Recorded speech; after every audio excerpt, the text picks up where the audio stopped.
Let's do it.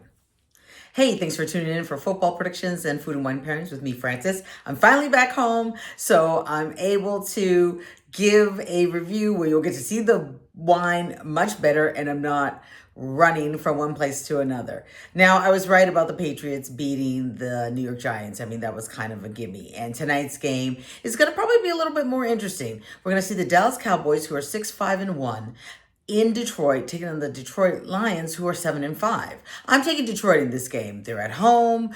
They're on national TV. Sure, they decided to shit the bed on Thanksgiving Day, but I think that they might want to do something about that, even though they're coming off of a loss to the Packers. Meanwhile, the Cowboys are on a 3-game winning streak.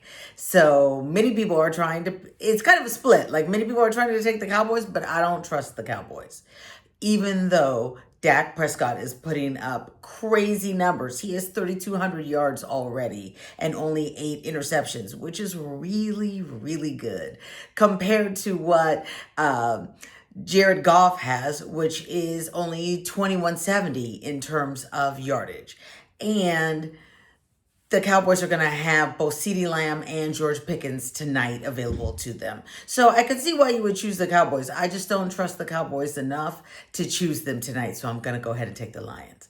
So since I've been gone and running around, I wanted to get a wine that would be nice and easy, that I wouldn't have to think about, that would go with anything in terms of food, and that wouldn't be too heavy or too light. And so for today's wine, I have a rosé, which I really have been thinking about it. I don't have a lot of rosés on here that often, so I'm going to try to pump that up a little bit. And this is a rosé from Spain and from an area we've had wine from before called Rioja, but there is a subsection inside of Rioja called Alavisa, and that's where this comes from.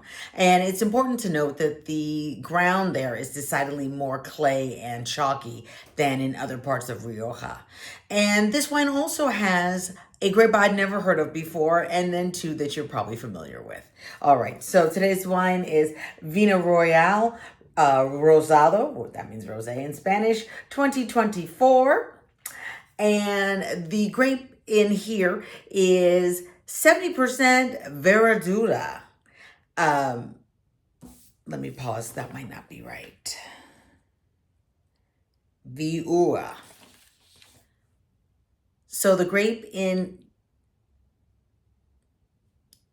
here are 70% Viura. It was a tough one, Viura, and then 15% Grenache and 15% Tempranillo. So the other 2 you probably have heard of before, but I was not familiar with Viura. And that is a grape that's indigenous to Spain, so that's kind of fun. Now, when we're taking a look in the glass, it has like a really light color. I mean, really light. Almost a little bit orange, so it's like that salmon pink color. On the nose, it's actually really not that aromatic. When I first opened it, it didn't really smell, and then I kind of let it sit because I like to let European wines sit for at least a half hour to give them an opportunity to breathe and to develop into who they're going to become.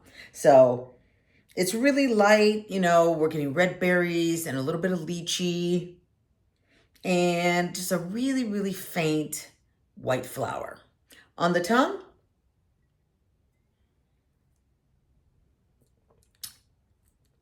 I'm getting that same lychee that we smelled on the nose, but also a little bit of white peach and a good amount of lemon zest. This is a really easy drinker, and I'm actually going to be pairing this with a carnitas burrito. That's what I'm going to get today after work, so I can just enjoy this and a burrito at the same time while I watch the Lions beat the Cowboys. Okay, let me show you the bottle one more time. You already know to take the Lions tonight. And here's the bottle, Vino Royale Rosado from Rioja Alavisa, España, 2024. Cheers.